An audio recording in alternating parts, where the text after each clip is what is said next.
We're back. You are chatting with John P. Today, we are going to be talking about the most traded in watches in the last 12 months. Now, of course, if you've been following this channel for a while, once again, please do not forget to thumbs up, like, and subscribe. I do appreciate it. But if you've been following this channel for a while, then you know I have DelReyWatch.com, a pre-owned watch business where we buy, sell, trade pre-owned watches predominantly as well. And I have a business partner, Federico Talks Watches, also a YouTube channel out there. So if you've been around for a while, you've been on YouTube, then you know we have Delray Watch. And one thing that I always focus on is the data. In business today, I think it's incredibly important to focus on the data and really double down on the strong suits. And so while going through data of what were the most popular watches, I thought it would be a pretty good idea to share with you as watch collectors, watch geeks, buffs,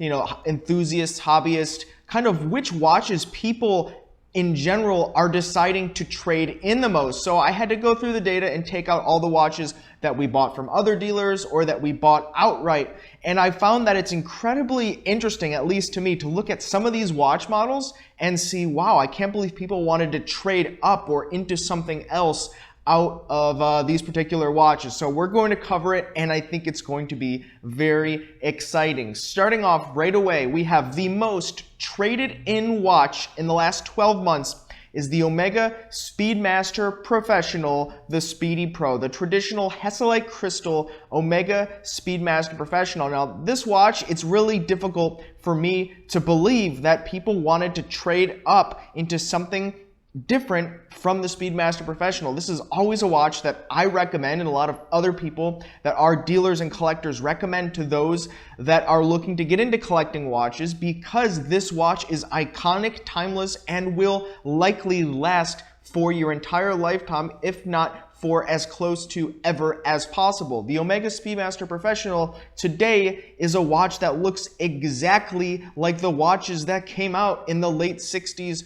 early 70s, depending on which models and pre-moons you're looking at, so on and so forth.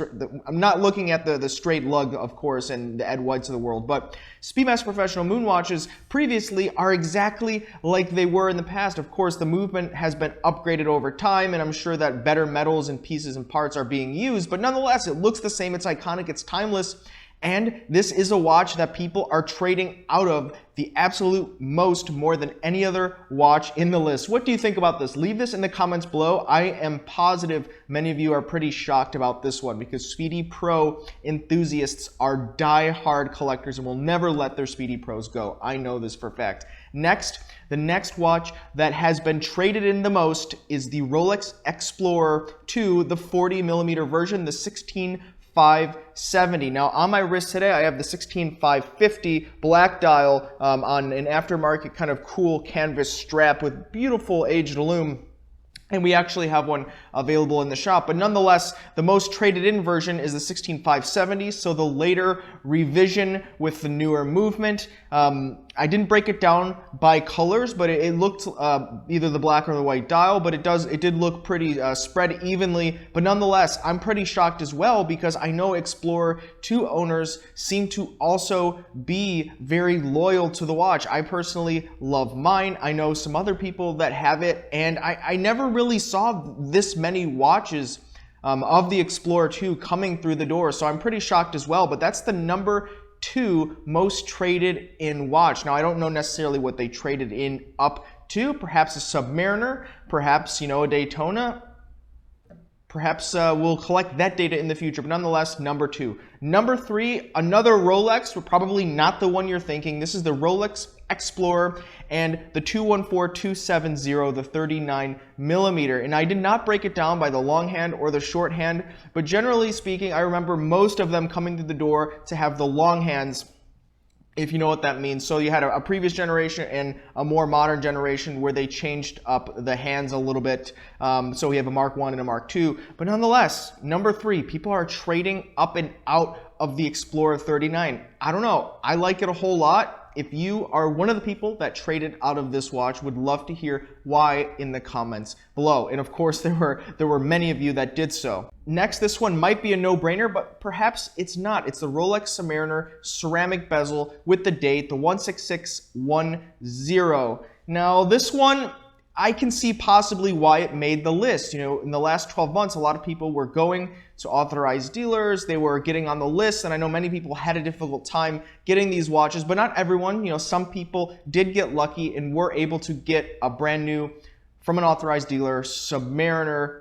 They just were. They got lucky for whatever reason, or they had a considerable amount of business with the authorized dealer. And then I saw a lot of people just trade this watch in, whether it was new or pre-owned after they wore it for a while. But a lot of people traded it in. You know, a lot of people thought that they get this watch and make a little bit of money, and sometimes they did and sometimes they didn't, just depending on when in the year it was. If the markets were up, the markets were down, this watch was all over the place. Now this watch is trading at much less than it ever has before, so I don't think we're going to see a lot of people trading this watch in, because the numbers are just much lower than they were 5 months ago, or quite honestly 2 months ago. So I think we're going to see a lot less of this particular watch get traded in, but time will tell, and if the markets come back up, who knows. Next, this one is also kind of going to be unbelievable, I believe, to some people out there, because I've seen in comments before, you know, there's some people that don't believe you can just go buy a Tudor Black Bay GMT. You can do it. You can buy them out there along with the 58. In fact, we just got a 58 in that will be going live pretty soon. But the Tudor Heritage Black Bay GMT Pepsi bezel, I like the watch. It's very cool. Sure, it suffered some issues with the movement earlier on, but I haven't heard about that in a while, so I think Tudor has rectified those issues. But nonetheless, we saw a lot of people trading in this watch. I think with this one, especially towards the end of kind of the run of the Black Bay Pepsi GMT not being in stores, you had a lot of people that got that call, and they picked up the watch, and they didn't really want the watch. They just thought they could make a few dollars because, hey, you know, it's impossible watch to get. Or at least that's what a lot of forum people were saying towards, you know, the last few months, I would say, going back from now back a few months. More people got the call from the authorized dealers, and then they traded it in when they realized that they couldn't necessarily make a quick buck on the forums like you could a year ago or when the watch came out. And so that's what happened with this one. Leave in the comments below what you think about this one as well. Once again, I love this. I love for this to be a kind of a two-way conversation, because, you know, all this data I'm really collecting from other collectors, right? These aren't the most watches that I traded in or wanted to trade in. This is what everyone out there decided to trade in and up against something else. So I'd love to hear any feedback about this in the comments below. So Tudor Black Bay GMT traded in a whole lot, believe it or not. Next, we have the Tudor Tiger chronograph. If you're not familiar, you know, Tudor has had a pretty long history of chronographs, starting out with the big blocks all the way up until the Tiger, and now, of course, up into the Tudor Heritage chronograph, and you had the Monte Carlos and so many others. But this Tudor Tiger is a bit of an oddball. Now, I don't necessarily know why so many people traded it in for sure, but my opinion on it and my take is that people get the Tudor Tiger because there's so many blog posts, there's so many different news articles out there, so many different people that are kind of voicing their opinion about Tudor Tiger being a lot of bang for buck in terms of watches. And, you know, some titles even go as far as saying, oh, you can get a Daytona for a fraction of the price. You know, whether or not that's true, and I don't think that it is a Daytona for a fraction of the price, we're getting a lot of people trade them in. And I have had a couple conversations with people that said that, you know, the watch was nice, you know, it was of nice quality, it was of good quality. They didn't really have anything bad to say about it, but it just was not for them. And especially when you get it on kind of the strap that it comes on, it just doesn't look anything remotely close to a Daytona. And then when you pair that in with the subdials being in different spots than a Daytona, I can see there being reasons why if someone thought they were getting into the Tudor equivalent to a Daytona and it's not like a Daytona, even though it's a chronograph, they just move on to something they like a little bit more. That's at least my take on it. I'm not knocking the watch. It's pretty good. Obviously, we've had a bunch of them in, and I think if you like the watch, go for it. But I can see why if some people were sold on it for certain reasons, reasons, they get it, and then they realize those reasons might not be totally true, at least to them in the way that they view the watch, move on and get something that's a little bit more in line with what they enjoy for their watch collecting pursuits.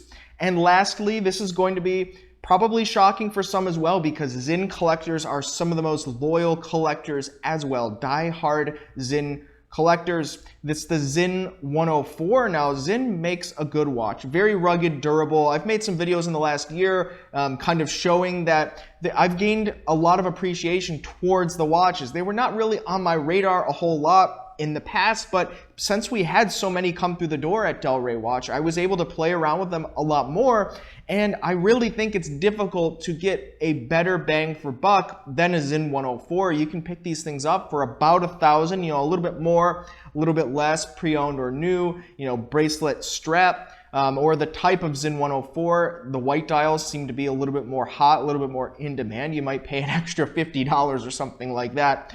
So not horrible, but the Sinn 104, we've had a lot through the door, and typically they do sell right away, but for whatever reason, people do end up trading in the Sinn 104. Now, I don't know if it's because they kind of want to feel like they're moving up market more into a Rolex, and maybe the Sinn doesn't have that kind of a luxury brand behind them. Although they do make good watches, some people care about those things in a different way. So once again, if you're the guy that traded in the Sinn 104, I would absolutely, or really any of them, because there was a lot of them, I would absolutely love to hear what you have to say about that in the comments below. And if there's any other things that you guys would like to see in the future, I have open ears. Once again, I love making these videos for you, and please do not forget to thumbs up, like, and subscribe. I really do appreciate it. And yeah, everyone be well, and we'll see you next time. You have been chatting with John P. Ciao.